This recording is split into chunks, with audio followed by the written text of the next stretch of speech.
Good evening and welcome to the show on this lovely Tuesday. My name is Medrin Nyambura. Thank you so much for making the time. We appreciate you. So did you know that money is actually one of the reasons why people fight? I'm not just talking about people who are married, but I'm talking about relationships, be it people in your family, people you're married to, or even people you associate with at work, or just your friends. Apparently, money is one of the biggest challenges. Well, we'll be having that discussion today with the Okonjis. They should be here in a few, but I'd like to sample all your questions that you have. Have you been in a situation where you feel like somebody's taking advantage of you? Do you feel like someone is using you in terms of money? We'd like to sample those questions and we'll have them answer the questions. But for now, what has been your story? You know, we were talking about this earlier at the office, and someone was saying there are people who borrow money, they forgot to pay it back, and then they come again and borrow you, forgetting that they forgot to pay you back. If you can keep track of that joke, then you know exactly what we are talking about. We're live on Family TV, also live on Family Radio, and we invite you for this conversation. 22316 is the number to text, or 0786 316 316, or you can go ahead on Facebook and post the question, and we'll definitely get to it. For now, we listen to a song, and afterwards, we'll be having the Okonjis.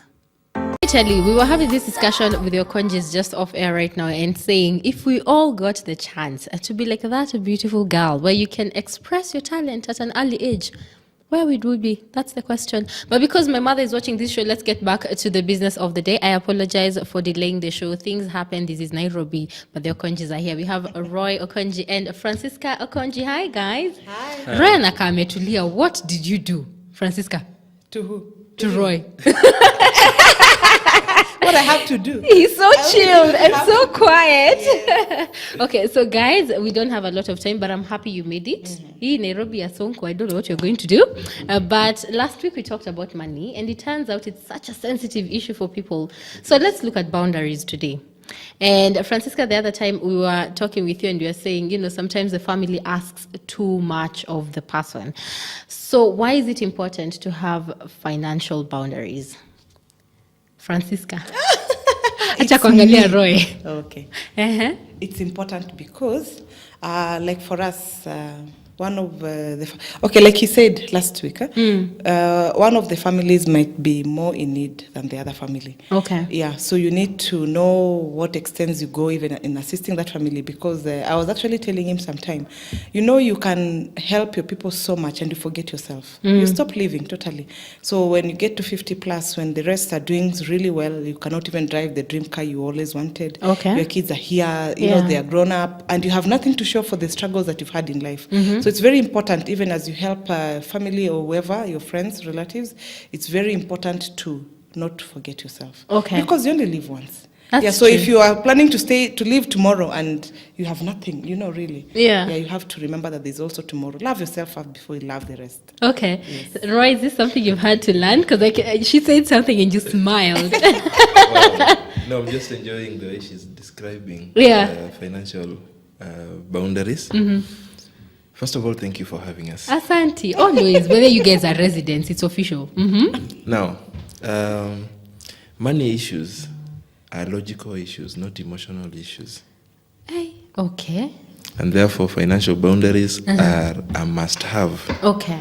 If someone has a dream of living in financial abundance, or at least getting to a level where they are not getting worried about money issues, what we may want to call financial security. Because if you live through money emotionally I mean, when someone calls and says, your brother needs this, even when you don't have, you will borrow, like I mentioned last week. Yeah, all right? I remember. That way you are relating with money emotionally. Okay. When someone comes and tells you this investment is the best, it will make you thrice your money in 2 weeks. You will pump your money there. You're doing it emotionally. Okay. But logically, you're required to think through it. You're required to sit down and set limits and say, this is how far I can be able to go. Okay. All right? I hear you. Now, for all of us, at some point, we are emotional beings when it comes to relating with money. But you have to learn the fact that money is a logical thing. Okay. So you have to learn to think through it. So yes, I learned to think through it. I learned that emotions, when attached to money, then they are highly likely to lead to a mess. Okay. Yeah, because a lot of times, and we see this, very many people, once they have spent, that's the time they begin to think, what exactly did I do with the money? Yes, you're trying to account for it. Yes, in your yes. mind. Yeah. And you see, when people talk about simple things like a budget, many people think the budget is old-fashioned, right? And so what we usually do is budget backwards. Oh, We spend- you need to be a he. Yes. I use this. Yes, yeah. yes. And so then you get us very serious with pen and paper, Yeah. trying to recall, how did I spend? But the fact is Yeah. the money is already spent. Okay. So then you have to come back and now draw boundaries and now begin to put rules, begin Okay. to say, I will go to this extent as far as this agenda is concerned. Okay. All right? So then you spell out everything. Because money is a discipline, it's something that requires discipline. So you have to discipline yourself. Okay. You might set the boundaries, but if you're not willing to leave them, again, they will not be as useful. So yes, the subject of financial boundaries is key. Okay. We need it. We need to set boundaries, to set limits, to say this is the extent to which I can go. And that is actually, when you're even doing the budget, you're actually setting boundaries. That's true. Yes, yes. Yeah. That I can spend on food up to this level. Okay. That I can spend on this other item up to this level. Because then my muscle financially is this big. Okay. All right? Yeah. So we need it. Okay. I'm thinking about the African context where you help everybody. So I'll give Yes, you an yes. example with my grandmother. My grandmother will make the best food ever. Here's the problem. We're going to share with the whole village. I don't understand. Yeah. So when it comes to our context in terms of money, how do you make sure that those relatives, those friends who latch on every single time, how do you cut them off? Francisca, you already, her eyes were there, like, cut them off. I would say there are people you cannot, like, let me speak for myself. There are people when they tell me, like my sister or brother, you know, those relatives, when they tell me they want this, they're going through this, you know, you'd even take a loan Yes. to assist. So sometimes, okay, for us, like for me, I think some people like me may not be able to really differentiate the emotional and the rational bit. You know, those people are very rational like him. Yes. For me, at times it is spontaneous. It's my dad. I will do anything. You know, it's my mom. You know, for I'm example. looking at Roy. Yeah, so to me, that time it doesn't make sense. Okay. Yeah, but yeah, like he says, discipline. Discipline. This word discipline. I don't know what it means because at times we make rules and we still break them. That's true. Yeah, Yeah. because at times we really need to break them anyway. At times, but of course, having the discipline is so that it guides. But I think most critical is be rational in everything. Okay. Yeah, just be rational. Okay. Because at times, you know, when now I can't, my people cannot maybe go hungry because and have money in the bank. That's Simply true. because we set rules. Yeah, so we need to be rational Okay. as we do this. Okay. There's a gentleman who once shared, and he shared this on TV, where he said, now what he does with relatives is that when they call, he doesn't pick up. He says, please text me, I can't talk. So if you're borrowing money, it's easy to dismiss you on text than it is to say no. So is that a word people need to learn when it comes to boundaries? Yes. Actually, boundaries and no cannot be separated. Okay. The greatest measure of discipline is your ability to say no. Because we define discipline as the ability to keep off diversionary desires so that you can focus on a worthy goal. Okay. Every Roy time you- amekam now. Telling you.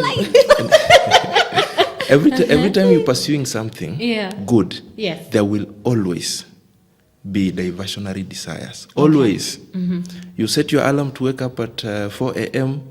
When the alarm rings, the urge to snooze for another 5 minutes is more appealing. Okay. All right? And Yeah. that is why we talk about delayed gratification. Roy, you haven't heard people set 4 alarms. Yes, yes. For trying to wake up, for thinking about waking up, for waking up, and for thinking of whether you want to get out of that bed. Yes, yes, yes. And therefore, you cannot define discipline without mentioning the ability to say no Okay. to those desires. Yeah. In most cases, those desires are more appealing in the now. Okay. All right? But you see, the reason why we talk about discipline when it comes to money is because of tomorrow. That's true. All right? If all of us were to live in the now and say you only live once, then, I usually ask people, why are you living tomorrow? Why are you alive today if yesterday you said you only live That's true, once? yeah. All right? Yeah. So it's important to learn to say no. Okay. However, there's a twist to it. Explain. This word no, as short as it looks, is one of the most difficult words to say. The reason why it's difficult, no is like a rebellious word. Yes. And people don't want to be seen to be rebellious. Secondly, most people fear disappointing others. That's why many people will be yes people. But the tricky bit of it is this one. You cannot be able to say no if you haven't said yes to something bigger. That makes a lot of sense. I needed a second. Yes. Right? Yes. So you cannot say no to a diversionary desire if your yes is not strong. Okay. Someone, for example, who is smoking, for them to be able to quit, they must have bought into the idea of healthy living so seriously that now they will look at this other urge to smoke as an urge they can say no to. Okay. But until that day they have said a stronger yes to something bigger comes, they Yes. will not say no. So, Roy, are you saying that you need to have your goal financially of where you want to be so that you're able to say no? Is that what you're saying? Yes. You see, initially, we all come from somewhere. So we've been relating with money emotionally. Friends have been calling and we've been dishing out money to an extent that sometimes we do not have money 20 days to another payday, that now we have to borrow to continue surviving. All right? Like today. Now, you have to buy into the idea that it is actually possible to live through the month with the means that you have. Once you buy into that ideal, then you can sit down and ask yourself, how do I manage these other desires that move me from achieving this objective? Okay. Now, if you are to achieve the ideals of financial boundaries, imagine you just must learn to say no. Okay. But you have to be a bit tactful in it. For example, we are not saying you wake up and tell your relatives, no, I'm no longer going to... No. I have now said no. I'm no longer going to send you anything. Yes. But you sit down, and as you're planning your money, this is the much I have. This is what I've been spending on philanthropy, so to speak. Okay. All right? Now, when you look at that philanthropy, you can be able to now say, of these people that I've been helping, these ones are key. So you have to determine what you can't compromise. Okay. It's actually one of the first steps in determining boundaries. Yeah. Determining what you cannot compromise. Then now setting the extent to which that which you can't compromise, you are capable of going. Okay. Keeping in mind what you have. And now being able to communicate. Last week I told you I had to call for a kamukunji at some point Yes, to to explain. communicate. Those people are still my people. We still laugh together. They understand me.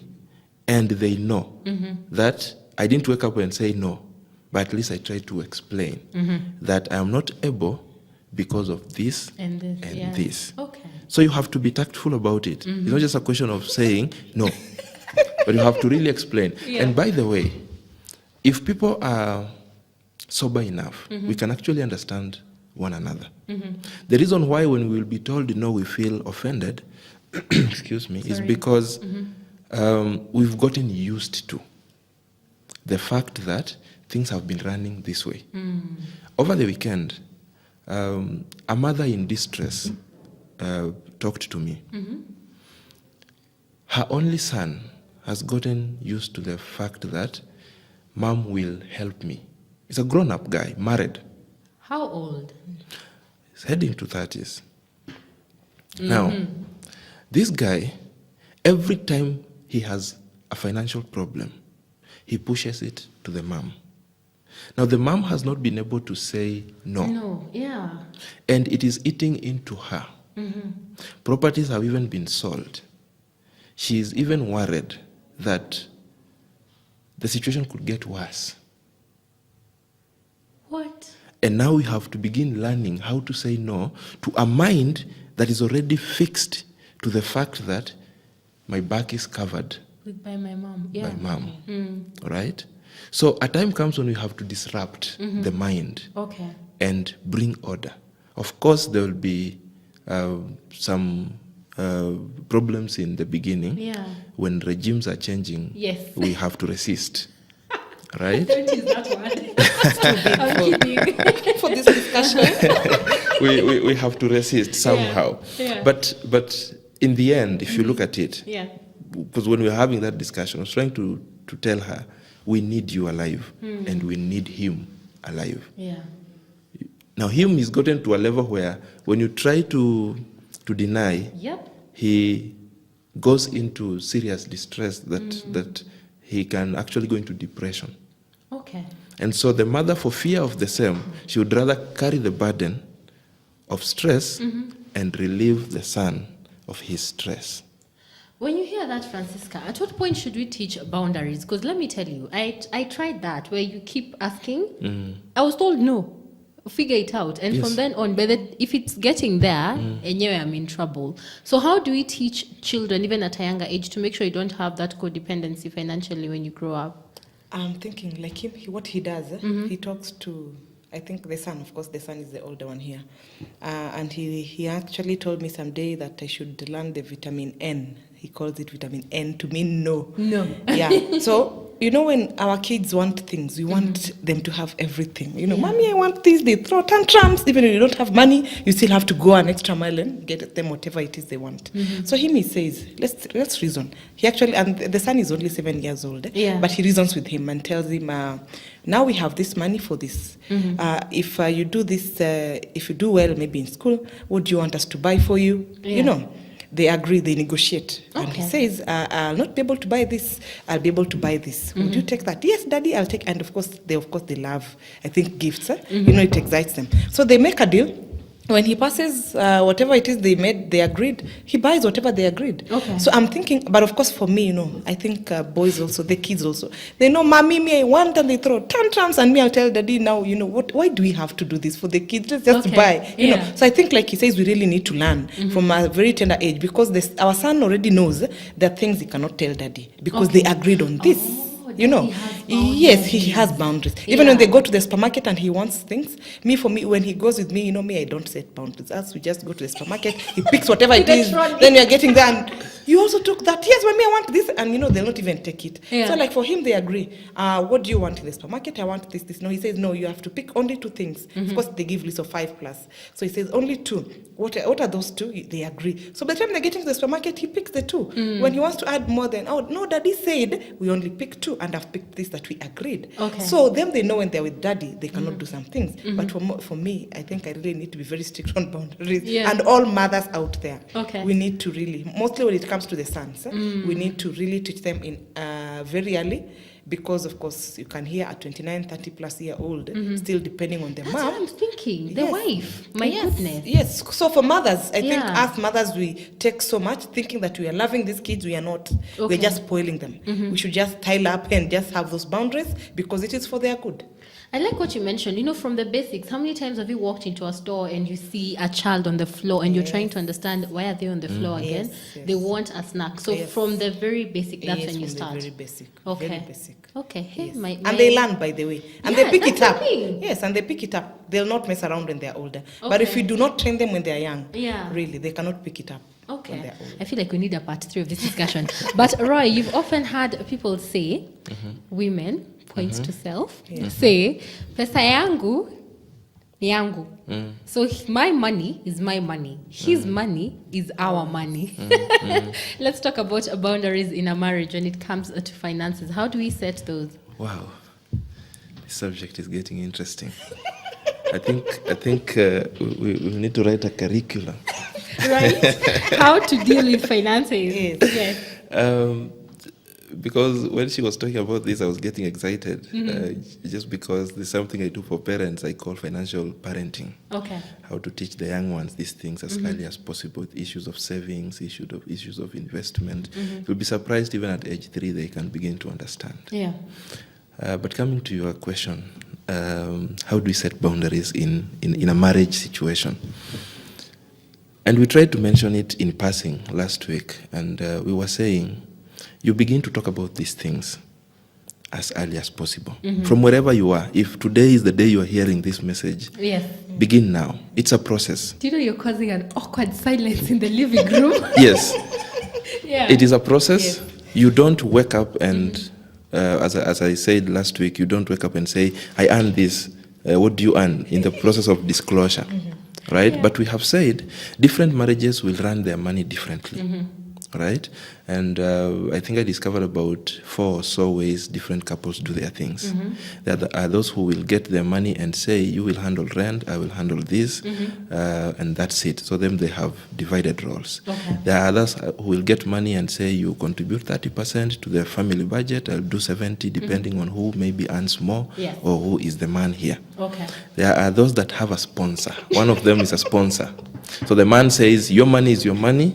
I am capable of taking care of you. Okay. Until recently, it used to be, I used to think it was only men who would say that. Yes. Now I have encountered cases where even women come and say, yours is yours, I can be able to handle this. Then the last, Co-empowerment. yes. Then the last one is where now we pull together, as we were discussing last week. Yeah. Now, all this will work. The challenge with these other 3 is that they stand a bigger test when there is a shortage of income. Okay. If one of them loses income, that is where the test is. Yes. Because you've not been talking about money.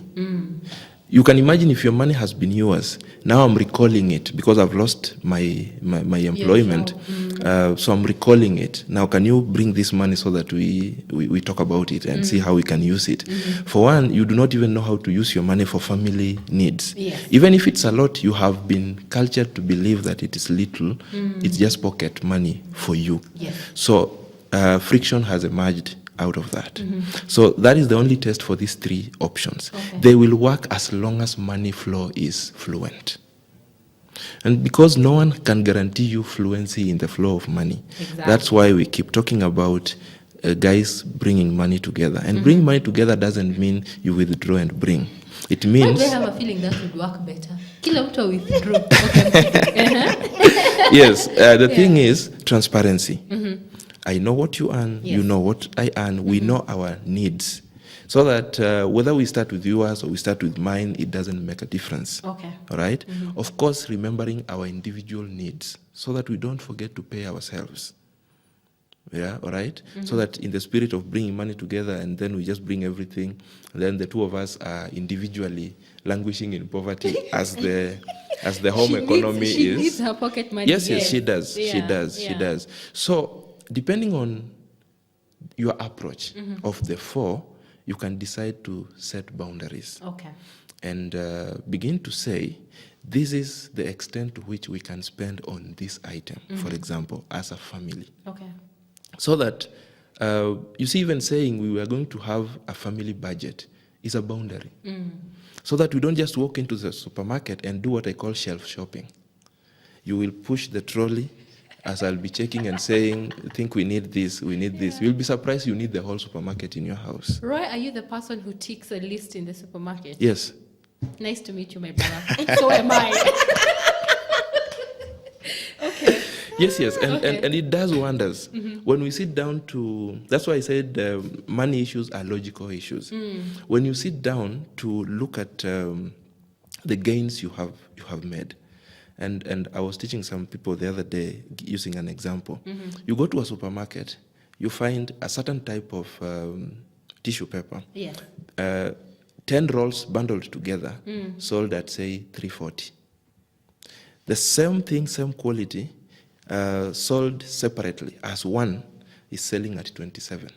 When you buy 10 of them, it is 270. But if you are doing shelf shopping, and because someone also told us that if you buy bulk, it's likely to be cheap, some people have known that. So there are certain items that when they are bulked, they're expensive than when you bought individually. So you just have to check. It doesn't waste time. Yes. It By the actually way, saves yes. money. Yeah. Whether you went to do shelf shopping or whichever shopping time is a lot of time. Okay. So once you get there, I have my calculator. I love mathematics from when I was a small kid. Got an A. So, Straight A. so I will tell her, look, you know my role here. Yes. Yeah. So if I'm lucky to have chance to accompany them, because it's also a lot of work. Yes. So once in a while, when I have the chance, Yeah. I'll be the one moving around and saying it is logical to take this, Yeah. these numbers, than this. Okay. Then at the end of the day, we can be able to see actually we've saved 3,000 bob, for example. And that's a lot of money. That's a lot of money. Yeah. In the world of money, any coin is a lot of money. Okay. Yes. So I am that person. Yes, it's nice to know that because I'm always the one.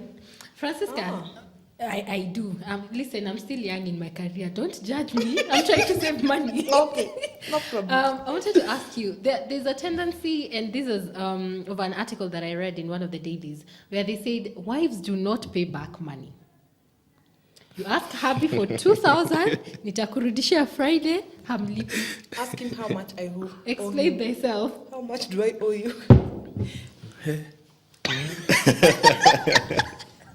And every time it is, this is the last time, very last time, please, let me take this one, I'll repay. Okay. I don't. And you don't. So how do you set those boundaries? Because boy child anaumia bana. Boy child, how me? That is, his money is sweet. Okay, my money is sweet when I'm working really hard to get it. Okay. But when you get from him, it's actually sweeter, Yeah, so it comes with love. So it is okay for us to spend that money and we owe them millions without paying. It is all right, isn't it? It is. Yeah, really. Okay, Francisca, please say a last word to people. You're actually out of time in regards to setting boundaries and how to do that but still maintain your relationship. Okay. Yeah. It is important to understand one another. Like for us, in our case, he's of course the stricter one here. Like me, I do not even know I have financial boundaries. Even when I go to the supermarket, I still want to buy an extra thing and feel good that I managed to buy this out of the budget. Yeah, but it is really important to understand one another. Of course, some ladies are more strict. Yeah. Others, it's the man, like for my case. Yeah, so, but it's very important to have those because, when we are going somewhere, we are going a direction, we can't just, for us to get there, we need to plan our way there. That's true. Yeah, so you really need to have those boundaries for you to be able to know how we are going to get there. So we have to set these boundaries as a wife, as a woman, and also him. And Okay. of course, for the men, just give us your money, it is sweet. Right. Francisca says a good point. Alafu anaharibu hapo mwisho. A good one. I'm just trying to be myself here. Yes, Yeah. yes. Yeah, their money is sweeter. Okay. Yeah, so they should just consider giving us, tutawa owe too, but it's fine. It's out of love. Okay, and you can be yourself anytime. You're Yeah, the right yeah, shoe. yeah. Roy, last word? Yes. It's actually true. Our money is sweeter. But now it will be upon me to be the one setting my boundaries as far as that money is concerned. So not to deny. She doesn't know the limit I've put on myself for her. Okay, all right? for that borrowing that never comes back. Yes. Okay. But for the sake of final word, boundaries are important. If achieving financial objectives is anything to be believed in, we need financial boundaries. Okay. It is something to be learned. It's a process, but you have to start from where you are. Okay. First of all, you have to believe in it. And if you're living two people together, communication is key. You don't just wake up and say no, you have to explain why you're saying no, so that the other person can buy into it. It's just like any other change process. There'll be resistance, as we mentioned, but for you, if you want people to buy into the new thing, you must communicate, you must involve them, then they will buy into the idea, they'll even support you as you set the boundaries, you will even set them together. Okay. It will even be easier to achieve the boundaries. But boundaries financially are key. Okay. Yes, That yes. gives a lot of clarity that if you explain, then people understand what Yes, you're yes. saying. Yeah, okay. they will. Okay, asanteni sana. I'm sorry what Nairobi did to us. Don't worry. We are still together. We'll do this again. And guys, I think my biggest lesson for me is that your yes will be stronger. Sorry, your no is stronger if your yes is bigger. You know what I mean? Your yes will work. Your no will work if your yes is bigger. Guys, it's been a good show. Just have a good night.